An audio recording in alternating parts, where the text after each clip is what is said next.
Baik, selamat pagi, selamat siang, selamat sore, selamat malam, Ibu dan teman-teman sekalian. Hari ini saya akan menyampaikan hasil kerja saya mengenai tentang kutipan dan daftar pustaka. Sebelumnya saya ingin minta maaf kalau misalnya dalam penyampaian kali ini banyak kesalahan kata yang saya ucapkan. Jadi, saya ingin mempresentasikan tentang kutipan dan daftar pustaka. Yang pertama itu ada kutipan. Jadi, apa itu kutipan? Menurut Goris Keraf, kutipan adalah pinjaman kalimat atau pendapat dari seorang pengarang atau ucapan seseorang yang terkenal, baik terdapat dalam buku maupun majalah-majalah. Keraf tahun 1993, halaman 179. Menurut Kamus Besar Bahasa Indonesia, kutipan adalah pengambil alihan satu kalimat atau lebih dari karya tulisan lain untuk tujuan ilustrasi atau memperkokoh argumen dalam tulisan sendiri. Berdasarkan pengertian kutipan di atas, penulis dapat menulis ulang terhadap bahan bacaan atau pustaka yang telah dibaca. Bahan bacaan atau pustaka yang digunakan harus dapat dipertanggungjawabkan dalam kegiatan menulis ulang tersebut. Jadi, kutipan itu terbagi menjadi dua. Yang pertama, kutipan langsung dan kutipan tidak langsung. Sementara kutipan langsung ini dibagi lagi menjadi dua, yaitu kutipan langsung kurang dari 4 baris dan kutipan langsung lebih dari 4 baris. Baru kita akan membahas tentang kutipan langsung. Apa sih itu kutipan langsung? Kutipan langsung adalah dalam penulisannya, penulis mengutip tulisan orang lain apa adanya tanpa mengubah isi tulisan yang dikutipnya. Ini berarti jika kita ingin meminjam pendapat dari penulis lain, misalnya dari dalam buku, ya pendapatnya itu kita langsung tulis, langsung buat di daftar di karya ilmiah kita, di tulisan kita tanpa ada pengubahan maknanya. Pengutipan ini dapat digunakan apabila penulis menganggap perlu adanya penegasan terhadap pernyataan yang penulis ungkap dalam karya ilmiahnya. Ada aturan-aturan yang harus diperhatikan dalam membuat kutipan langsung. Yang pertama, penulisan pendapat apa adanya tanpa mengadakan perubahan. Seperti yang saya bilang tadi, jika kita ingin meminjam pendapat dari penulis lain, dari dalam buku, maka pendapatnya itu harus kita tuliskan tanpa mengadakan perubahan. Yang kedua, harus menggunakan tanda. Tanda ini jika ada kesalahan dalam teks asli. Misalnya, dari dalam teks itu tuh ingin menyebutkan makanan, tapi jadinya makalah. Nah, makanya kita buat tanda ini. Yang ketiga itu menggunakan titik 3 jika ada bagian dari kutipan yang dihilangkan. Kutipan langsung itu terbagi lagi jadi dua. Yang pertama, kutipan langsung lebih dari 4 baris. Adapun aturan penulisan dalam kutipan langsung lebih dari 4 baris ini adalah yang pertama terpisah dari teks, jarak antar baris 1 spasi, kutipannya menjorok ke dalam, 5 ketuk rata kiri dan 5 ketuk rata kanan, boleh diapit tanda kutip dan boleh tidak, dicantumkan sumber rujukannya. Yang baik, sebelum menjelaskan tentang kutipan langsung kurang dari 4 baris, saya akan memberi contoh kutipan langsung lebih dari 4 baris.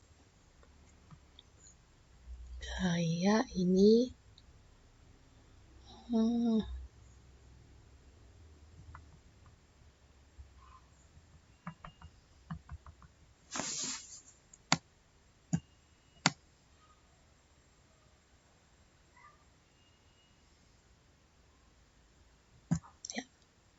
berikut adalah contohnya.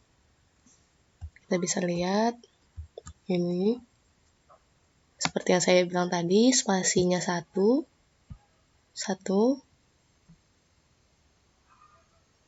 dan inilah contohnya. Kemudian ada kutipan langsung kurang dari 4 baris.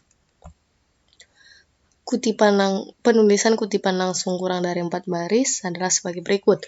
Yang pertama, diintegrasikan dalam teks, diapit tanda petik, diberi jarak antar baris sama dengan teks asli, dicantumkan sumber kutipan, nama akhir pengarang, tahun, dan halaman. Berikut contohnya. Ini adalah contohnya.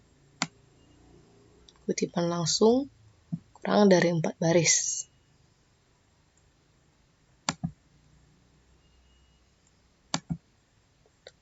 Kemudian ada kutipan tidak langsung. Apa itu kutipan tidak langsung? Kutipan tidak langsung itu adalah misalnya kita meminjam pendapat dari para ahli atau penulis, tapi kata-kata yang kita bikin di dalam karya tulis kita itu menggunakan bahasa sendiri tanpa mengubah maknanya. Pengaturan penulisannya adalah seperti berikut. 1. Menggunakan bahasa sendiri tanpa mengubah makna, diintegrasikan dalam teks, diberi jarak antar baris sama dengan teks asli, dicantumkan sumber kutipan, nama akhir pengarang, tahun, halaman. Berikut contohnya. Ya, ini. Saya meminjam pendapat dari Seram melalui Effendi. Saya menggunakan kata-kata saya sendiri tanpa mengubah makna yang disampaikan dalam buku tersebut. Ini adalah contohnya. Ya. Kemudian ada yang terakhir ini ada daftar pustaka. Penulisan daftar pustaka yaitu 1. Daftar pustaka diletakkan di bagian akhir sebuah tulisan. 2. Daftar pustaka berisi buku, makalah, artikel, atau bahan cetakan lainnya yang dikutip baik secara langsung maupun tidak langsung. Yang ketiga, baris pertama dimulai pada margin sebelah kiri, baris kedua dan selanjutnya dimulai dengan 3 ketukan ke dalam. Yang keempat, jarak antar baris adalah 1,5 spasi.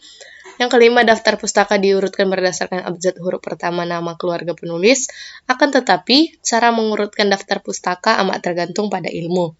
Yang keenam, jika penulis yang sama menulis beberapa karya ilmiah yang dikutip, nama penulis itu harus dicantumkan ulang.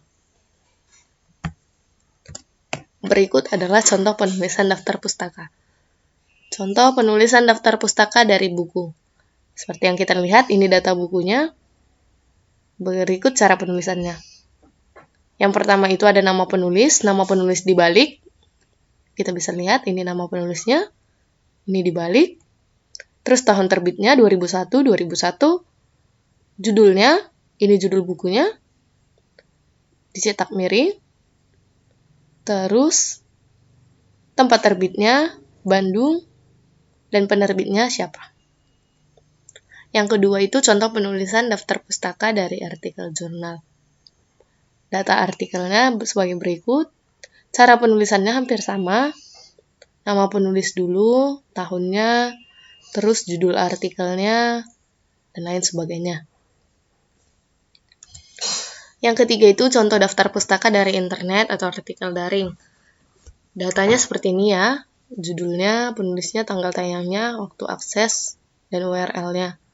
Cara penulisannya sama seperti tadi, nama penulis dulu, namanya dibalik, terus tahunnya, terus judul artikelnya, kemudian URL tempat kita mengakses artikel tersebut, dan jangan lupakan tanggal akses kita.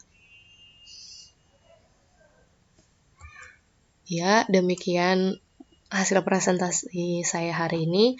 Saya mohon maaf jika ada kesalahan tutur kata dalam penyampaian presentasi kali ini. Sekian, terima kasih.